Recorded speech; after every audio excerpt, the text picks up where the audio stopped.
In fact, it was written in 2006-7, and the epigraph is from Gertrude Stein, to wish to remember that every year is a change if it is to be considered historically. Every year is a change if it is to be considered historically.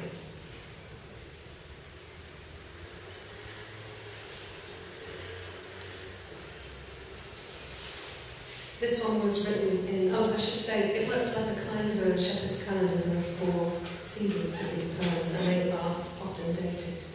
This one was written in Bolinas, California, having attended a Heidegger reading group.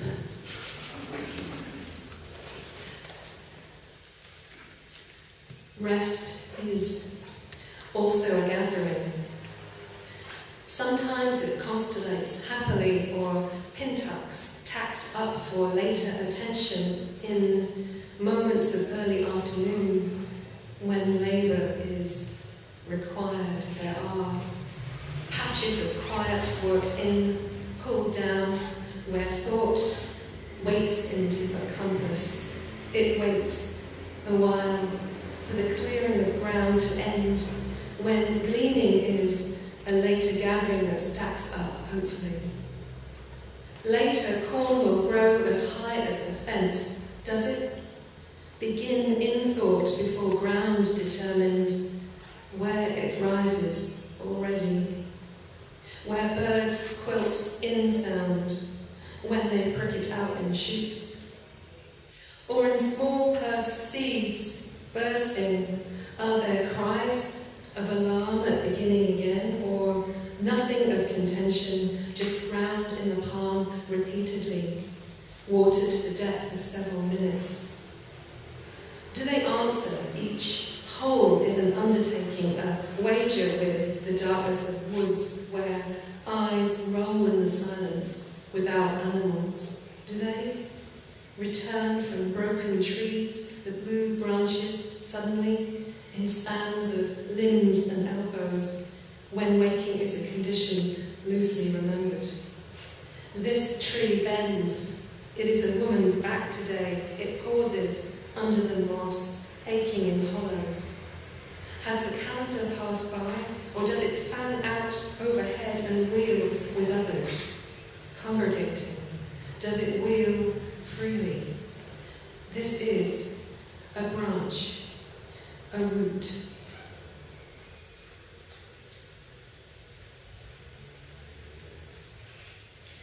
I thought I would read a couple of autumn poems, kind of slightly randomly, but also because in them is a kind of reflection on Douglas Oliver, and for me, his work associates in some sense with Paris, which is why.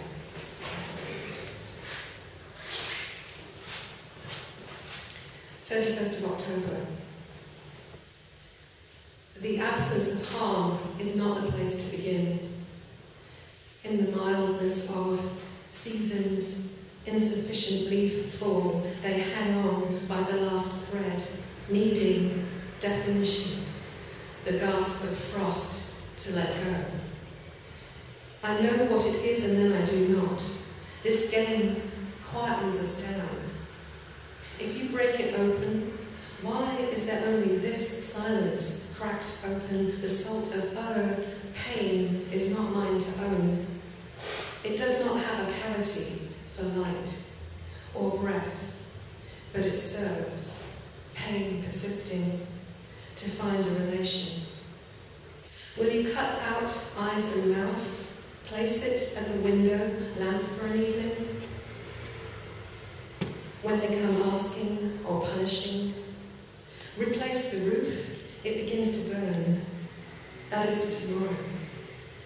Now the pearl of sky engine, the point when it turns, sound dropping. Will dissent remain after it has gone?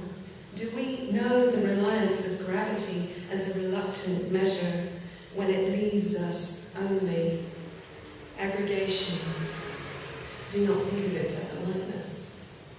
Stacks of crimson, the gnarl of glows, residues of distant earth, chambers of flesh and light.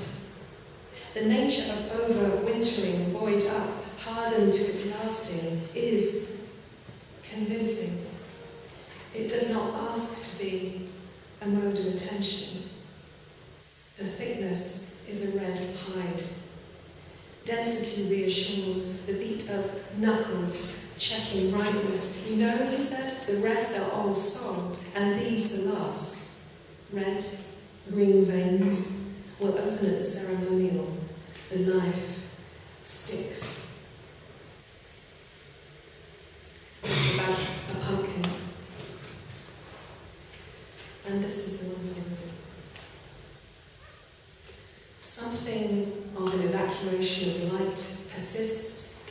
It knows the ending of day approaches. It turns towards heat as love might, deep in the earth, rotting gently, sweat of leaves, skin's sudden exposure.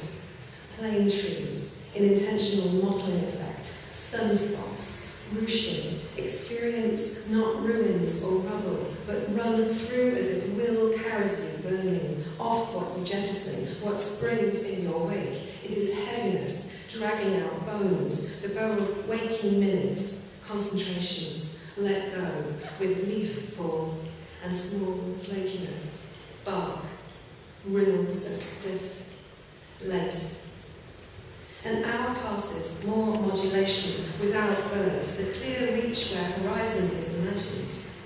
Trees cascade, rust hoards a coin. Showers each picked out by shadows, each tearing holes, round. Puncturing air, she chases her grandmother's long line. It disappears into a cold lack of light, temporary, respite from glare of an old sun. She does not need to move much. She says, take advantage of the day in a patchwork coat. It is not a how but a why. He points out the sense of injustice.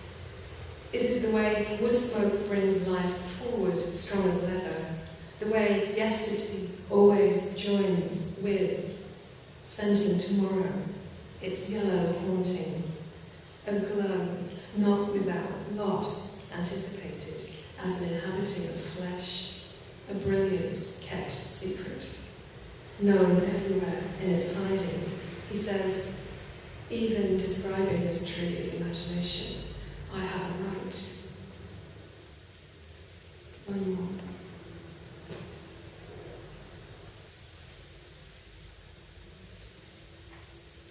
17th of July.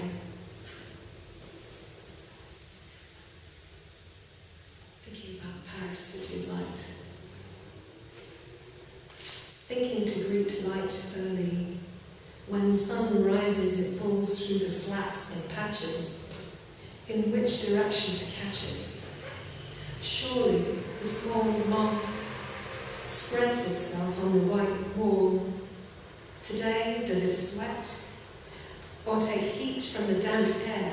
Some principle of silicate animates. It has a brown perfection scaled from a forest floor. Water would recoil. It holds itself distinct. Will it break? So much mounts, skywards, thickened, thrown, but held in vapour.